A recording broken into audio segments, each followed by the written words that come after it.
Good morning, students. In the last classes, we have learned Gauss's theorem, proof of Gauss's theorem, and deductions of Coulomb's law. In these classes, we are going to learn the applications of Gauss's theorem.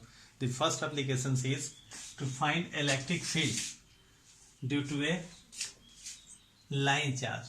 So let us consider an infinitely long straight charge carrying conductor, and suppose charge is uniformly distributed on it. Due to this line charge, we have to deduce expression for the electric field at a point P, which is at a distance r. So as we know that in order to calculate or deduce expression for the electric field, we have to apply Gauss's theorem here, and in order to apply Gauss's theorem a Gaussian surface is required. तो यहाँ भी हम एक Gaussian surface consider करेंगे, और Gaussian surface यहाँ ले रहे हैं हम एक सिलिंड्रिकल Gaussian surface जिसका रेडियस r है, और ये लाइन चार्ज जो है सिलेंडर के एक्सिस के रूप में है. So taking r as a radius and the line charge at the axis, a cylinder is considered as a Gaussian surface. So this is Gaussian surface. Okay, and here we have to find the expression for electric field. तो इस Gaussian surface में तीन surfaces हैं, एक circular face 1, circular face 2 और एक curved surface. तो यहाँ इस पॉइंट्स पर इस लाइन चार्ज के कारण इलेक्ट्रिक फील्ड का डायरेक्शन इस डायरेक्शन में होगा, away from the line charge. Since electric field is force acting on unit positive charge, so if you considered a positive charge here and the line charge has also a positive charge distribution, so it will be repelled along this directions, and area, the directions of this area vector is also along this directions. Now for this circular face, the area vector is perpendicularly outward, that is along this direction, and electric field will be along this direction. Since electric field is force acting on unit positive charge, so a positive charge will experience force in this direction.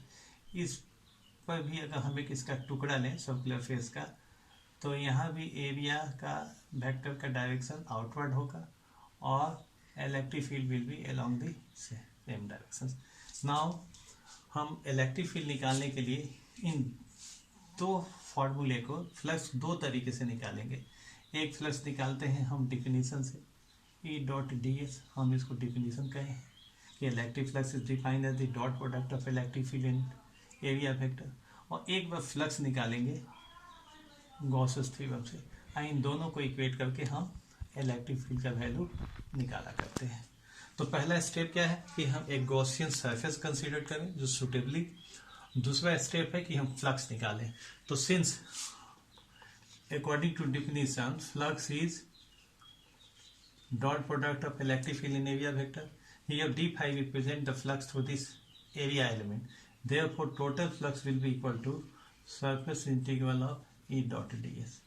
Now therefore flux is equal to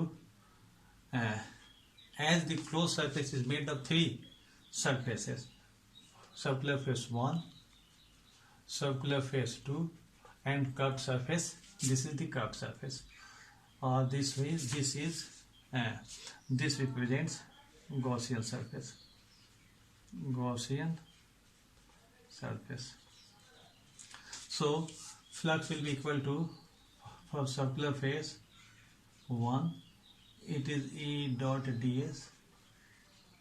Now the the value of the flux for the circular face 2, for circular face 2 E dot ds, circular for the curved surface it is equal to E dot ds. for curved surface. Now it is equal to E ds cos 90 for circular face 1. Here the angle between the electric field and area vector is 90 degree.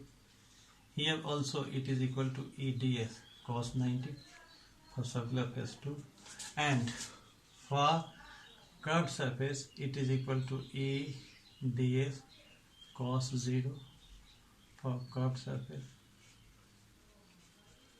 and it becomes equal to 0 plus 0. E is constant, electric field is constant at this and every point on the curved surface. So integral stands for ds, and as we know that for curved surface, so it is equal to E, and in the value of ds for the curved surface is equal to total curved surface area. It is equal to 2 pi RL. Here L is length of the cylindrical Gaussian surface. In this way the value of flux becomes equal to E into 2 pi RL. In this way we have calculated the value of flux using these definitions. Now let us find the value of the electric flux using Gauss's theorem. So according to Gauss's theorem,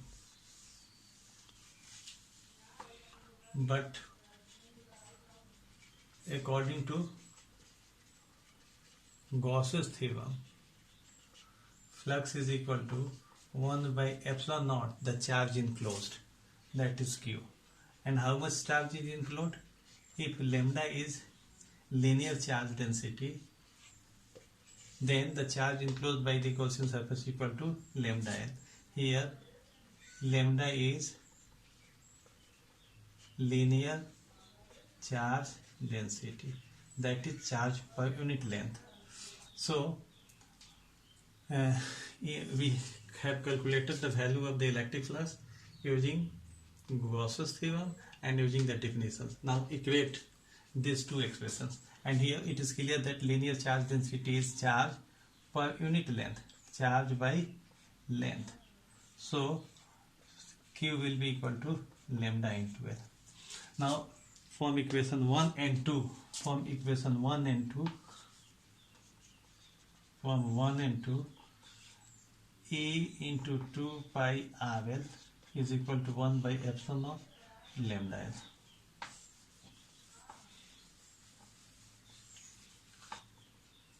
Therefore E becomes equal to 1 by 2 pi epsilon naught, L is cancelled, and lambda by R.